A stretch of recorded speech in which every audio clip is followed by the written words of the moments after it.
ఆంధ్రప్రదేశ్లో ఎన్నికల వాతావరణం పుంజుకుంటున్న టైంలో అధికార వైసీపీ తన సభలని మొదలుపెట్టింది. అంటే అందరినీ సమాయత్తం చేస్తూ పార్టీ కార్యకర్తల్ని, క్యాడర్ని, నాయకులందరినీ ఒకతాటిపైకి తీసుకొచ్చి అంశాల వారీగా ప్రజలను ఉద్దేశిస్తూ దూసుకెళ్తున్నారు. అండ్ మరోవైపు ప్రతిపక్షాలని కూడా బలపరిచే తమ వ్యూహాన్ని బలపరిచే పనిలో ప్రక్రియలో ఉన్నారు.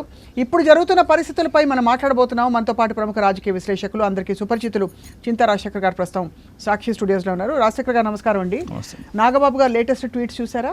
They want to misguide their own cadre. ఇక్కడ ఏమైందంటే మండపేట టికెట్ జనసేన అభ్యర్థి ఆశించారు. పోయినసారి 35,000 పైచీలకు సీట్లు వచ్చినాయి జనసేన తరఫున పోటీ చేసిన లీలాకృష్ణ గారికి. అవును, జనసేన నియర్లీ 18.9% ఓట్స్ వచ్చాయి. They were expecting that ticket. So అది అకామిడేట్ ఎవరికి చేయాలా అనేది వాళ్ళిద్దరు చంద్రబాబు నాయుడు, పవన్ కళ్యాణ్ మీమాంసలో ఉండగా పవన్ కళ్యాణ్ నాకు తెలిసి ఇది స్ట్రాటజికల్గా Chandrababu Naidu has told Pawan Kalyan that నేను ఏకపక్షంగా ప్రకటించేస్తాను, అప్పుడు ప్రాబ్లం సాల్వ్ అయిపోతుందని ఇద్దరు కూడా బలుక్కొని ఆ సీట్ అనౌన్స్ చేశారని చెప్పేసి నా విశ్లేషణ. అంటే ఈ ప్రస్తావన డైరెక్ట్గా తీసుకురావడానికి కారణం ఈ మధ్య కాలంలో జనసేన అండ్ అలాగే టీడీపీ మధ్య ఏమైనా గ్యాప్ వచ్చినట్టు అన్వయించుకోవాలా, లేదా ఈ గ్యాప్ నటిస్తున్నారా? గ్యాప్ నటిస్తున్నారు. ఎందుకంటే కార్యకర్తలను అపీల్ చేయాలి, బోత్ లీడర్స్. ఇప్పుడు ఆయన లీలాకృష్ణ గారికి టికెట్ లేదని చెప్పే కంటే కూడా చంద్రబాబు నాయుడు ఏకపక్షంగా చేసేశారు కదా, నేనేం చెయ్యాలి అనే ఒక నా చేతిలో లేదు, చేయి దాటిపోయింది అని చెప్పుకునే ఎక్స్క్యూజ్ కోసం రాజోలును రాజానగరం ఈయన అనౌన్స్ చేశాడు. రాజానగరం ఈయన ఆల్రెడీ పోటీ చేస్తారని వాళ్ళిద్దరూ అండర్స్టాండింగ్ ఉంది. వండపేటలో టీడీపీ పోటీ చేస్తారని వాళ్ళకి అండర్స్టాండింగ్ ఉంది. వీళ్ళిద్దరూ కూడా పలుకొని ఎక్కడెక్కడైతే మనము నాయకులని, ఆస్పిరెంట్స్ని మనం అపీల్ చేయలేము, వాళ్ళని కన్విన్స్ చేయలేము. సో ఇది యాక్సిడెంటల్గా జరిగిపోయింది, చేయి దాటిపోయింది అనే పరిస్థితి వాళ్ళకి చూపించడం కోసం చేసిన ఒక కూడబలుక్కు చేసిన ఒక డ్రామాగానే నేను చూస్తాను. రైట్. సో మొత్తం మీద సార్, అంటే పొలిటికల్ ఈక్వేషన్స్లో ఇప్పుడు పొత్తులో ఎన్ని సీట్లు రాబోతున్నాయనే దానిపై స్పష్టత ఉందంటారా ఇప్పటికైనా? ఎందుకంటే ఒక ప్రధాన పత్రిక అప్పుడెప్పుడో 15 జనసేనకు అని చెప్పారు. ఇప్పుడు దాన్ని ఏమన్నా పెంచుకునే, ఎందుకంటే నేను కూడా 60-70 కంటే తగ్గలేను అన్నట్టు పవన్ కళ్యాణ్ గారు నిన్న మొన్న ఫీలర్లు ఇచ్చారు. ఏమండి, ఇప్పుడు నిన్న పవన్ కళ్యాణ్ గారు ఏమన్నారంటే, నేను ఆయన ప్రసంగం నిశ్చితంగా గమనిస్తే రాబోయే స్థానిక సంస్థల ఎన్నికల్లో మనం 1/3కి తగ్గకుండా నేను జాగ్రత్తలు తీసుకుంటాను అన్నాడు. రైట్. కనీసం రాబోయే ఎన్నికల్లో కనీసం 1/3 తగ్గకుండా రాబోయే ఎన్నికల్లో తీసుకుంటే ఈసారి 1/3 రావట్లేదని అర్థం కదా. అవును. 1/3 is 58. అవును, 58 is 1/3. 58 ఈసారి రావట్లేదని ఒక క్లారిటీ వచ్చేసింది. సో 1/3కి ఎంత తగ్గుతారు? 58లో హాఫ్ తీసుకుంటే 29. అవును. సో పవన్ కళ్యాణ్ మాటల్లోనే మీరు విశ్లేషించుకుంటే రాబోయే ఈసారి నుంచి నేను కనీసం 1/3కి పట్టుపడతాను అంటే ఈసారికి నేను పట్టుపట్టలేదు అది అనర్థం. అంటే 1/3 ఏంటా 58 దరిదాపుల్లో లేరు. సో అది అలా అన్వయించుకోవాలి. క్యాడర్లో ఏ స్ఫూర్తితో, ఏ ఎక్స్పెక్టేషన్తో ముందరకెళ్తారంటారు ఈసారి? ఈ క్యాడర్ చాలా violent cadre, Janasena cadre. First of all వాళ్ళు పవన్ కళ్యాణ్ ఇప్పుడు ఏమైంది, కేసీఆర్ తెలంగాణ ఉద్యమం చేస్తాను, తెలంగాణ ఉద్యమం సాయంత్రమే ఆయన ఫస్ట్ డే నిరాహార దీక్ష విరమించుకోగానే ఆయన దిష్టి బొమ్మలు తగలబెట్టారు. సో పవన్ కళ్యాణ్ కానీ లేకపోతే సినిమా క్రేజు ప్లస్ కులపిచ్చి యాడ్ అయిన క్రౌడ్కి ఏంటంటే they cannot tolerate, they cannot digest, they will retaliate. So రేపటి రోజున అటు ఇటు అయితే పవన్ కళ్యాణ్ దిష్టి బొమ్మలు శవయాత్రలు జరిగినా ఆశ్చర్యపోవాల్సిన అవసరం లేదు. సో దాన్ని కేర్ఫుల్గా ఇప్పటి నుంచే మేము 30 సీట్ల లోపల పోటీ చేస్తున్నాం అనే సంకేతం ఇస్తే జనసేన 30 సీట్లు పోను, మిగతా 145 చోట్ల, అంటే ఎక్కడెక్కడైతే జనసేన పోటీ చేస్తుందో అది కాకుండా 145 చోట్ల ఎవరైతే ఆస్పిరెంట్స్ ఉన్నారో అందరూ వైసీపీలోకి వెళ్ళిపోతారు. రైట్. వాళ్ళని వీలైనంత వరకు తొక్కి పెట్టాలి. అక్కడ పవన్ కళ్యాణ్ దగ్గర 2 టాస్క్లు ఉన్నాయి. ఫస్ట్ క్యాడర్ని తొక్కి పెట్టాలా, ఎంతవరకు లాస్ట్ అంటే నామినేషన్ వేసే వరకు క్యాడర్ని ఎటు పోకుండా చూసుకోవాలి. అప్పుడు వాళ్ళకి ఇంకా తీరా నామినేషన్ వెళ్ళిన తర్వాత వేరే పార్టీలో మొహం చెల్లదు వెళ్ళడానికి. అవును. సో ఆ పరిస్థితి వరకు ఇలా నానుస్తారు. ఓటర్కి కూడా నేను 30లో పోటీ చేస్తున్నా, 30లో నువ్వు 30 గెలిపిస్తే నాకు సీఎం పదవి వస్తుంది అంటాడు. నువ్వు ఈవీఎంలో బటన్ నొక్కేసి వెళ్ళిపో, నేను చంద్రబాబు నాయుడు కోరి కూర్చొని తర్వాత మాడుకున్నాం అంటున్నారు. లోకేష్ గారు కూడా చెప్పేశారు కదా, ఎవరు ఏమిటని మేము డిసైడ్ చేస్తామని. అంటే ఏంటంటే మీరు తెలుగుదేశంకి అత్యధికంగా ఓట్లు వేయించండి, తెలుగుదేశం గెలిస్తే నాకు సీఎం వచ్చే అవకాశం ఉందని మభ్యపెడుతున్నాడు. రైట్. మీరు ముందు గెలిపించేయండి మమ్మల్ని, ఆ తర్వాత నేను చంద్రబాబు నాయుడు గారు కూర్చుని మాట్లాడుకుంటాం అంటున్నారు. అంటే మీ పని ఓట్లు వేసేసి ఈవీఎం బటన్ నొక్కేసిన తర్వాత మళ్ళీ ఓటర్తో ఎప్పుడు పని? 5 ఏళ్ల తర్వాత. కొత్త కథ 2014 కథ చెప్పాడు, 19లో కథ చెప్పాడు, ఇప్పుడు కథ చెప్తున్నాడు, 29లో ఇంకో కథ చెప్తాడు. కార్యకర్తల చెవులో క్యాబేజీ పూలు పెట్టడమే పవన్ కళ్యాణ్ ఏకైక లక్ష్యం. రైట్. సో ఈ అంశం ఇలా ఉంటే, అంటే ప్రస్తుతం ఈ అనిశ్చితి ఇంకా కొనసాగుతోంది. ఎవరికి ఎన్ని సీట్లు, ఎలా ఉండబోతోంది, ఈక్వేషన్స్ ఎలా ఉండబోతున్నాయి, పవర్ ఈక్వేషన్స్ అని చెప్పి. మరోవైపు ఇప్పుడు రీసెంట్గా మనకి ఇంటర్వెల్ తర్వాత బ్యాంగ్లో పడిన వ్యక్తి ఎవరంటే షర్మిల గారు. ఒక్కసారిగా తెలంగాణలో డేరా ఎత్తేసి అక్కడికి వచ్చి అసలు ఆంధ్రప్రదేశ్ ప్రజల బాగోగుల కోసమే పుట్టినట్టుగా ఇప్పుడు వాళ్ళు ప్రశ్నిస్తున్నారు. ఇన్నేళ్ళు ఇవేవి జరగని కార్యక్రమాలు ఒకవేళ ఉండుంటే అవి ఎందుకు ప్రశ్నించలేదని మనం అడగాల్సి వస్తుంది గ్యారంటీగా. సో మీరు ఎలా చూస్తున్నారు షర్మిల గారి పాత్రని? ఎందుకంటే ఒక వర్గం విశ్లేషకులు ఖచ్చితంగా ప్రతిపక్షం ఓట్లు చీల్తాయి, ఎందుకంటే ప్రతిపక్షంలో ఉన్న పార్టీ కాంగ్రెస్ పార్టీ కాబట్టి వాళ్ళ ఓట్లు ఇప్పుడు అంటే టీడీపీ జనసేన ఈ పొత్తులో ఉండే ఈ కూటమి ఓట్లు చీల్తాయని చెప్పి. మరోవైపు అన్నని నేరుగా సవాల్ చేసి ఇక్కడ ఏ విధంగానూ వీళ్ళనేం విమర్శించట్లేదు. ఇప్పుడు షర్మిల గారు లేవనెత్తబోయే అంశాలు 3-4 మనం తీసుకుందాం. మొదట ఆమె ప్రత్యేక హోదా గురించి అలా అన్నని ప్రత్యేక హోదా తీసుకొస్తున్నావు, తీసుకురాలేదు అంది. జగన్మోహన్ రెడ్డి గారికి లోక్సభలో 22 మంది ఎంపీలు ఉన్నారు, రాజ్యసభలో 9 మంది ఉన్నారు, రేపు నెలలో 11 మంది అవుతారు. ఈ గత తీసుకుంటే 6 నుంచి 9 వరకు ఉన్నారు. ప్రతి లోక్సభ సెషన్ ప్రారంభంగానే లోక్సభ నుంచి మిథున్ రెడ్డి గారు, వైసీపీ నుంచి విజయసాయి రెడ్డి గారు ఇద్దరు లేచి ఆంధ్రప్రదేశ్కి ప్రత్యేక హోదా కావాలని అడుగుతారు. కేంద్ర ప్రభుత్వం నో అని చెప్తుంది. సంవత్సరానికి 3 సెషన్లు ఉంటాయి, parliament sessions, winter, monsoon and budget session. 3 సార్లు అడుగుతారు, 3 సార్లు నో అని చెప్తారు. గత 4-5 సంవత్సరాలుగా ఇది జరుగుతుంది. 15 సార్లు అడిగారు. మరి షర్మిల గారు చేరిన కాంగ్రెస్ పార్టీకి లోక్సభలో 50 మంది ఉన్నారు, రాజ్యసభలో 30 మంది ఉన్నారు. జగన్మోహన్ రెడ్డి గారికి అంటే 3 ఎక్కువ మంది లోక్సభ సభ్యులు కాంగ్రెస్ పార్టీలో ఉన్నారు. 2019 తర్వాత షర్మిలమ్మ గారు కాంగ్రెస్ పార్టీ ఎంపీ ఒక్కడైనా సరే లేచి ఆంధ్రప్రదేశ్కి ప్రత్యేక హోదా కావాలని అడిగిన దాఖలాలు ఉన్నాయి. అంటే అప్పుడు ఆంధ్రప్రదేశ్ మీద ఆవిడ ఫోకస్ లేదు, అసలు ఆవిడ ఫోకస్ లేదు. మీరు చేరిన పార్టీ గురించి కదా మీరు మాట్లాడేది. అదే మీరు చేరిన పార్టీ కమిట్మెంట్ ఏంటి, తర్వాత మీ కమిట్మెంట్ కూడా వస్తాను నేను. అదే. సో ముందు ఆమె కాంగ్రెస్ పార్టీ కమిట్మెంట్ ఏంటంటే, కాంగ్రెస్ పార్టీ అధికారంలోకి వస్తే ప్రత్యేక హోదా మీద నేను మొట్టమొదటి సంతకం పెడతా అన్న రాహుల్ గాంధీ గారు కానీ, సోనియా గాంధీ గారు కానీ, వీళ్ళిద్దరూ పార్లమెంట్ సభ్యులు ప్రతి లోక్సభ సెషన్లో అటెండ్ అవుతున్నారు. వీళ్ళ నోటి నుంచి Lok Sabha on the floor of the house ఆంధ్రప్రదేశ్కి ప్రత్యేక హోదా ఇవ్వాలని స్టేట్మెంట్ నాకు చూపించారు. That is the commitment of Congress party.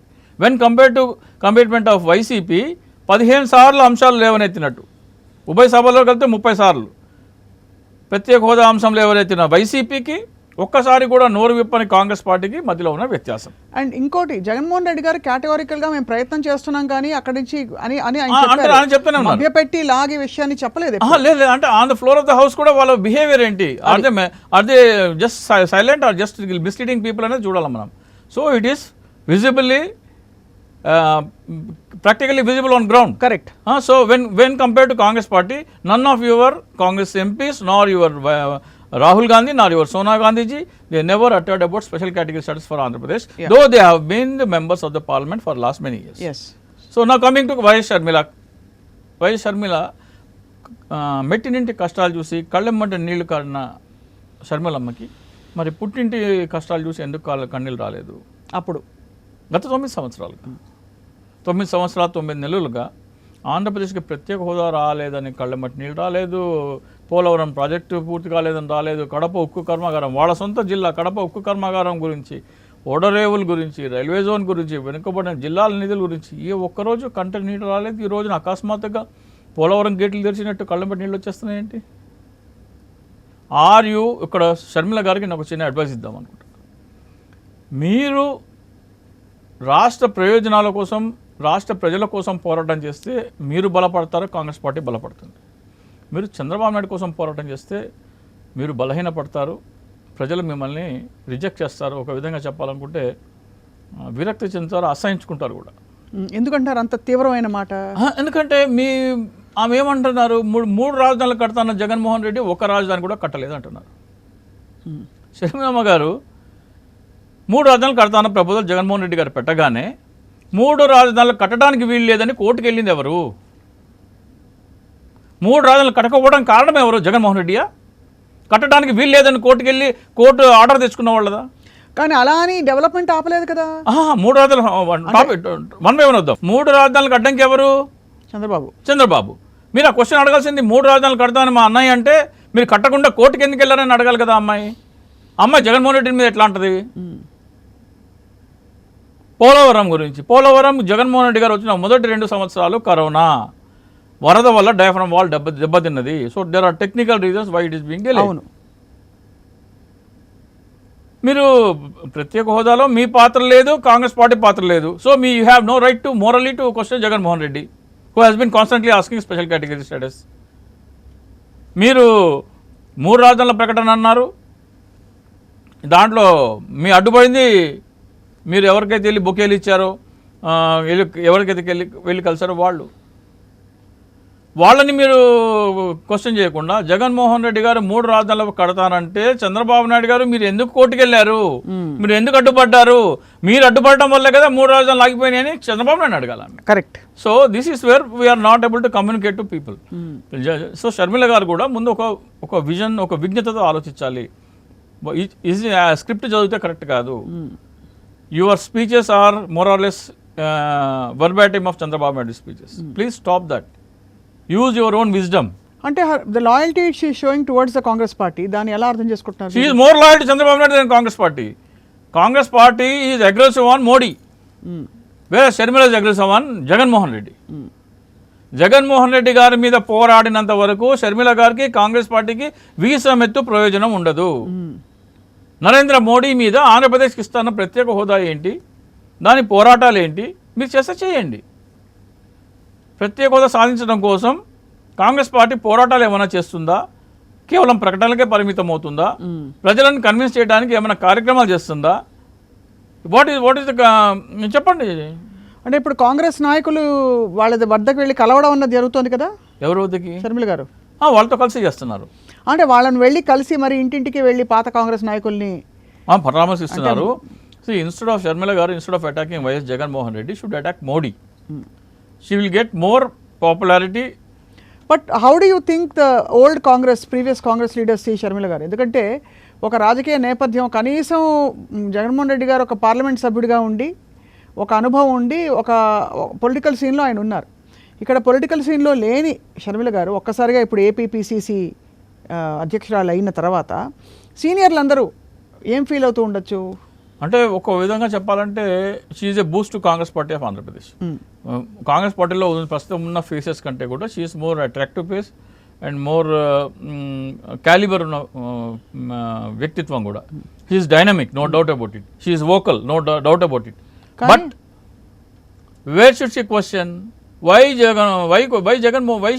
She question is Jaganmohan Reddy? సరైన డైరెక్షన్ లేకపోతే misguided missile. Sharmila is a misguided missile. ఆమె వచ్చి రాగానే జగన్మోహన్ రెడ్డిని ఏమంటారని అనుకోవట్లేదు. నరేంద్ర మోడీ ప్రత్యేక హోదా ఇస్తావా లేదా? ఏది మా ప్రత్యేక హోదా? Narendra Modi. What is Rahul Gandhi doing? Attacking Narendra Modi and BJP. What is Sharmila doing? Attacking Jaganmohan Reddy. You are totally against your party line. So you want to benefit Chandrababu Naidu in the guise of attacking Jaganmohan Reddy. అది ఓవరాల్గా అసలు అంటే ప్రజలలో ఇలాంటి మెసేజ్ వెళ్తుంది. ఎందుకంటే ఇక్కడ మీరు అన్నట్టుగా నిజంగా ఎన్ని రోజులు పుట్టింటి కష్టాలు గుర్తుకు రాలేదా ఒక పాయింట్ అడిగారు. రెండోది మొన్న ఇటీవల కాలంలో సాక్షి షో కొమ్మినేని గారి కార్యక్రమంలో ఇదివరకు వైఎస్ఆర్ టీపీలో ఉండి బయటకు వచ్చిన నాయకుడు అంటే పార్టీలో ఆయన చెప్పిన చాలా విషయాలు, అంటే ఏ విధంగా అనేక పర్సనల్ గెయిన్స్ పొందే ప్రయత్నం చేసి షర్మిల గారు అది పొందలేక ఆ తర్వాత ధ్వజం ఎత్తి రివర్స్ అయ్యారని చెప్పి, అది ఏం మెసేజ్ క్రియేట్ అవుతుంది రాజశేఖర్ గారు? అంటే అది ఏదో ఒక ప్రపోజల్తో వచ్చారు అనిల్ గారని జగన్మోహన్ రెడ్డి గారి దగ్గర. అంటే ఆయన చెప్పారు ఇది ఆవిడ వ్యక్తిత్వం ఇలాంటిది చెప్పుకుంటా ఆయన ఎక్స్పీరియన్స్. సో దాన్ని అది ప్రజలు రాటిఫై చేస్తారు. అది ఫ్యాక్ట్స్ అండ్ దీంతో ప్రజలకు పెద్దగా తెలియదు కాబట్టి అలాంటి 2-3 ఇన్స్టెన్సెస్ బయటకు వస్తే విత్ ప్రూఫ్స్ అండ్ ఇవి వస్తే కనుక జనాలు నమ్మే అవకాశం అంటే మీరు జనసేన సభల గురించి అంటూ ఉంటారు, కార్యకర్తలు కానీ ఎవరైనా ఒక సభ పెట్టాలంటే వాళ్ళ సర్వస్వం అమ్ముకుని వచ్చి సభలు పెడతారు. అలాగా తాత్కాలికంగా కొంతకాలం పాటు ఉన్న వైఎస్ఆర్ టీపీ కోసం ఎవరో ఎంతో మంది నాయకులు వాళ్ళ శ్రమ దోపిడీగా, వాళ్ళ సమయం అన్నిటికంటే ముఖ్యం. ధనం శ్రమ పక్కన పెట్టండి, సమయం మళ్ళీ తిరిగి రాదు మీకు. సో ఇప్పుడు ఫర్ ఎగ్జాంపుల్ నాలాంటి వాళ్ళు, నేను వెనక్కి తిరిగి చూసుకుంటే జనసేనలో పెట్టిన 5 సంవత్సరాల కష్టం నేను వైసీపీలో పెట్టినంటే నేను ఎక్కడో ఉండేవాడిని అనుకుంటాను. దట్ రియలీ పించెస్ మీ.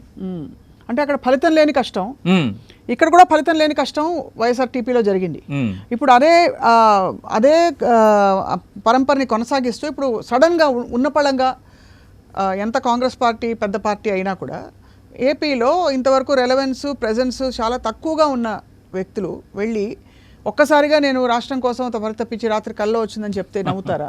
అంటే ఎన్నికలకి 3 నెలల ముందర వచ్చేస్తే జస్ట్గా అది ఎన్నికల స్టంట్ లాగానే ప్రతి ఒక్కరు అర్థం చేసుకుంటారు. Not only Sharmila, anybody who is coming just on the eve of elections వస్తే వాళ్ళకి ట్యాగ్ డెఫినెట్గా తప్పదు. But somewhere the YCP has been very graceful about how they are been very considerable, చాలా కన్సిడరేట్. అండ్ అంటే వాళ్ళు ఇంకొకటి వైసీపీ కూడా they should never give prominence to YS Sharmila. So they should give they should attack. Nobody is attacking అండి. ఎవరు అసలు ఇంతవరకు అసలు ఈ విషయం ఎత్తు మాటలు ఏవో సందర్భం వచ్చి ఫ్లోలో అనడం వేరు, పని కట్టుకుని ఎవరు ఏం చెప్పలేదు. అంటే షర్మిల వచ్చి పక్క నుంచి అటాక్ చేయడం అంటే she wants to draw her attention away from Jaganmohan Reddy, attention away from Chandrababu Naidu. So అసలు పట్టించుకునే అవసరం లేదు. షర్మిల చేసే డ్యామేజ్ వైసీపీకి జీరో, అబ్సల్యూట్లీ జీరో అంటారు. And Jaganmohan Reddy should never consider. ఎవరు అసలు ఎవరు పట్టించుకోవట్లేదు. మనం మాట్లాడుకుంటున్నాం కానీ చాలా అసలు ఎవరు మాట్లాడుతున్న తక్కువ. The purpose of Sharmila is to divert Jaganmohan Reddy attention from TDP Janasena towards her.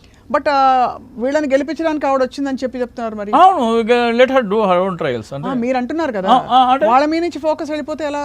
Logical అంటే ఇప్పుడు ఆమెను ఇగ్నోర్ చేస్తేనే that it self is an reply. Chandrababu Naidu గారిని స్ట్రెంగ్తన్ చేయడానికి ఆవిడ వచ్చారని. ఇప్పుడు ఆన్సర్ క్వశ్చన్ పేపర్లో మరి ఆన్సర్ ఎనీ 2 of the 3 అంటే why should you answer Sharmila when you can score in these 2? There is no need of attempting that question. ఆ question attempt చేయక్కర్లేదు. రైట్. మొత్తానికి సార్ గందరగోళ రాజకీయ పరిస్థితులు, ఎలక్షన్స్ బాగా దగ్గర పడుతున్నాయి. సో వైసీపీకి ఉన్న బలాలు ఏమిటంటారు? ఈరోజు ఈ పెద్ద సభ ప్రారంభం అవ్వడం అండ్ అలాగే జనం మధ్యకి వెళ్ళడం, 3-4 పాయింట్లు క్లుప్తంగా చెప్పాలంటే ఉన్న వాళ్ళకున్న బలాబలాలు ఏమిటి? ఆంధ్రప్రదేశ్ ఓటర్ ఎప్పుడైతే ఓటు వేయడానికి స్కూల్కి వెళ్తాడో, గత ఎన్నికల్లో స్కూల్కి వెళ్ళినప్పుడు ఆ స్కూల్ పరిస్థితి ఏంటి, ఈ రోజున నేను వెళ్ళి ఓటు వేస్తున్న స్కూల్ పరిస్థితి ఏంటి అనేది కళ్ళకు కట్టుబడిన విజువల్ ఎవిడెన్స్. మీరు చూసారా? నాడు నేడు మీరు చూసారా? I have seen. JD Lakshmana గారు have seen. JD Lakshmana is now president of an opposition party. He says, even today he says that నేను చదువుకున్న స్కూల్ చాలా అద్భుతంగా మార్చారు జగన్మోహన్ రెడ్డి గారు. సో ఆల్మోస్ట్ ఆల్ స్కూల్స్, ఇంకా కొన్నో 1, 2, 10, 11 మిగిలి ఉంటే ఈ 2 నెలల్లో అది కూడా కంప్లీట్ చేస్తారు. దాంట్లో సో స్కూల్స్ ఒకటి. రెండోది స్కూల్ అంటే నేను ఎందుకు చెప్తుంటే పర్టికులర్ స్కూల్స్, అది విజువల్ ఎవిడెన్స్. రైట్. మీరు ఎవరో చెప్తే మీరు విన్న మాట వేరు, మీరు కళ్ళకు కట్టినట్టు కనపడుతుంది చూడటం వేరు.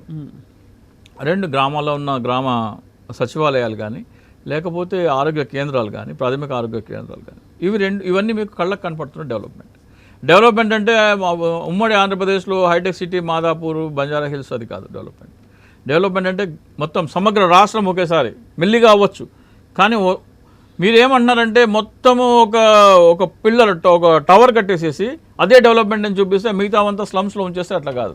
మొత్తం రాష్ట్రం సమగ్ర అవుతుంది, గ్రామాలతో సహా అభివృద్ధి చెందాలనేది ఒక concept. It takes time and Jaganmohan Reddy గారు ఇస్ డూయింగ్ దట్.